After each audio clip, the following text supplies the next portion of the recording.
현재 한국에서 개발된 신기술이 일본의 네티즌 및 대중들을 적지 않게 자극한 것으로 판단되고 있습니다.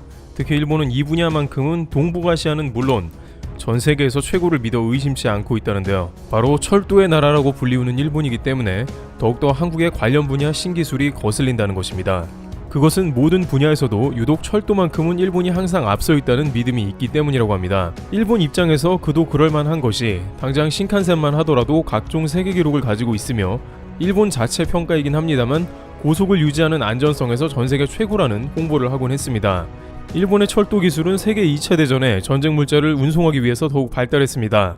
또한 한국에서는 생각도 하기 싫은 과거입니다만 그들은 러일 전쟁 준비는 물론이고 한국을 전쟁 관련 물류 수송기지로 활용하기 위해서 당시 조선 땅에 경의선 등 국토를 유린하면서 철도를 놓기도 했습니다. 여담입니다만 일본의 한반도 철도 놓기 야욕은 아직까지도 펼쳐지고 있는 것으로 전해집니다. 일본은 2019년에도 북한과 함께 평양 원산 간 고속철 신칸센을 놓겠다는 의지를 드러내면서 많은 한국인들로부터 절대로 일본 신칸센이 북한에 들어오면 안 된다는 질타를 받았습니다. 실제 만약 통일이 되면 문제가 되는 것이 한국은 KTX 규격으로 신칸센 규격과는 맞지 않았기 때문에 일본이 북한에 신칸센을 놓으면 사실상 철도상으로 국토를 절반으로 갈라놓는 격이라는 의견도 나왔습니다. 물론 일본의 철도 기술은 무시할 수 없는 수준입니다. 독일도 그렇지만 전쟁을 대규모로 진행한 국가에서는 이러한 철도 운송이 매우 발달했던 것은 사실입니다. 또한 독일의 경우 무려 1901년에 공중에 떠다니는 철도라는 부퍼탈을 개통하기도 했습니다. 하지만 일본은 이제 신칸센을 개통하면서 그야말로 철도 자부심은 하늘을 찌르게 된 것입니다. 일본 한 언론의 자료를 보면 한국의 고속철인 KTX보다 40년이 빠른 1964년에 처음 개통된 것이 신칸센이고 지금까지 시설 결함으로 인해서 사상자가 단 한 명도 없었다면서 철도 기술력을 과시하고 있습니다. 이런 맥락에서 일본은 철도 기술만큼은 일본이 전세계 최고라며 자부했었고 또한 다른 나라에서 새로운 기술이 나오거나 일본을 능가했다는 소식에 다소 예민하게 반응하는 모습이 나오기도 했습니다. 최고 속도에서도 세계 최고를 유지하려고 하여 2015년에는 프랑스의 떼제베를 앞섰다고 발표했고 철도 기술만큼은 지지 않겠다는 자부심이 대단했습니다. 그런데 역시 복병은 중국이었습니다. 중국은 광활한 영토와 국토 개발의 명목으로 고속철을 개발했습니다. 일본이 아무리 철도 기술이 앞섰다 한들 중국은 2015년에 당시 총 2만 킬로미터 정도의 철도를 중국 전역에 놓으며 각종 노하우가 축적되었고 서방사회와 일본의 철도 기술을 그대로 가져와서 중국화시킨 데 성공합니다. 또한 그 중에 일본에서 가장 굴욕적인 장면 중 하나는 미국의 고속철을 중국이 수주한 장면입니다. 중국은 일본의 신칸센 기술을 배웠는데 어느 순간 고속철 굴기를 통해 가격은 저렴하고 성능 좋은 고속철을 만들었는데 미국의 LA 고속철 수주전에서 승리해 일본의 자존심을 크게 상하게 한 것이죠. 인도네시아에서도 자카르타 단둥 고속열차 수주전에서 중국에 밀려서 또 충격을 받았습니다.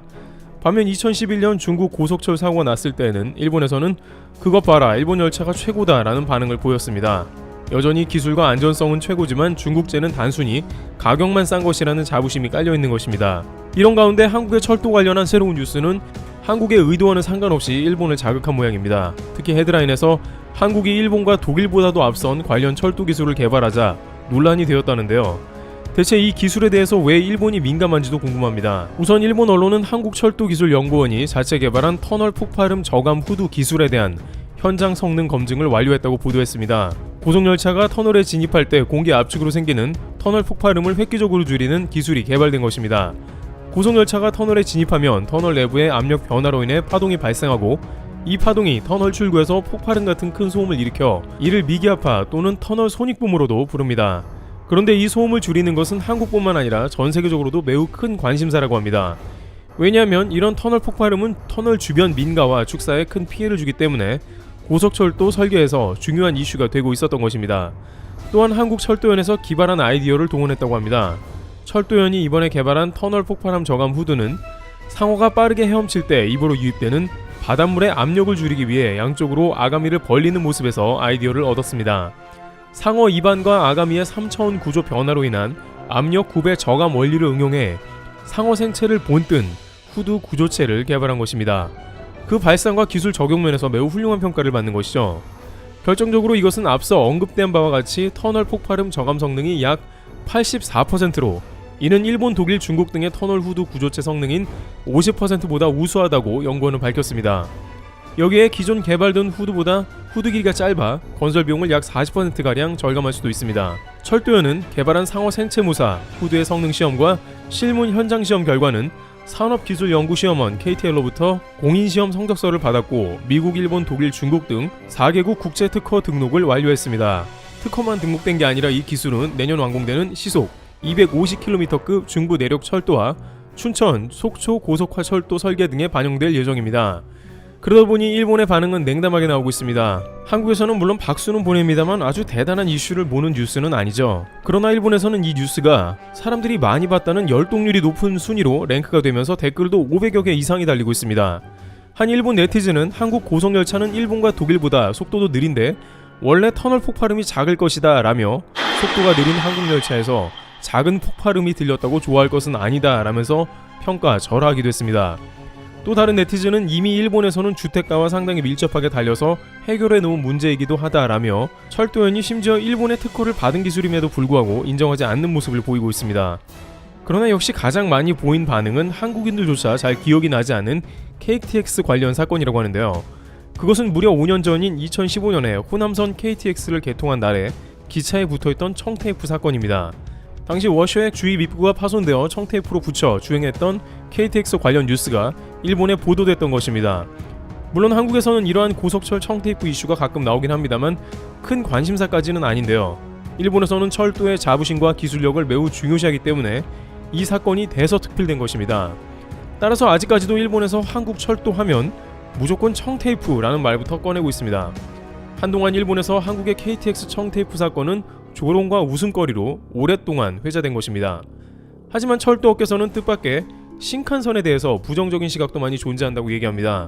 신칸센은 비싼 탑승비로 인해서 적자폭이 매우 크며 일본인들이 탑승을 기피한다는 것입니다. 신칸센의 자부심을 느끼지만 비싸니 타기는 싫다는 것으로 곤욕을 치른다고 전해집니다. 실제 홋카이도 신칸센 운영 중단설은 매우 유명한 이야기입니다. 일본 국민들은 당시 혼슈와 홋카이도를 연결하는 세계 최장거리 해저 지하 터널을 뚫어 연결했다며 이제 홋카이도를 신칸센을 타고 가게 됐다라며 매우 열광하는 모습을 보여주기도 했습니다. 그러나 막상 도쿄에서 4시간이나 걸려서 비행기보다 느리고 가격도 25만원으로 비싸다는 이유 때문에 4좌석 중에 3좌석은 빈 상태로 운영이 이어졌으며 2018년에 최악의 적자 선언을 하기도 했습니다. 또한 최근 한국 불매운동으로 인해서 대마도 침체가 오자 많은 정치인들은 신칸센을 타고 대마도에 가자면서 한국의 불매운동쯤은 이기는 게 쉽다고 했습니다.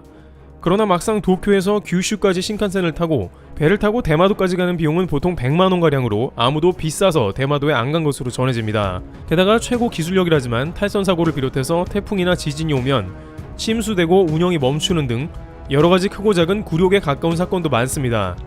또한 많은 일본인들은 막상 KTX를 타보니 일본에는 없는 전좌석 금연이라든지 승무원이 친절한 것 등은 본받고 싶다는 의견도 제기합니다. 이와 같이 일본에서는 유별나게 한국의 철도 관련 기술이 나왔다는 뉴스에 크게 반응하고 있습니다.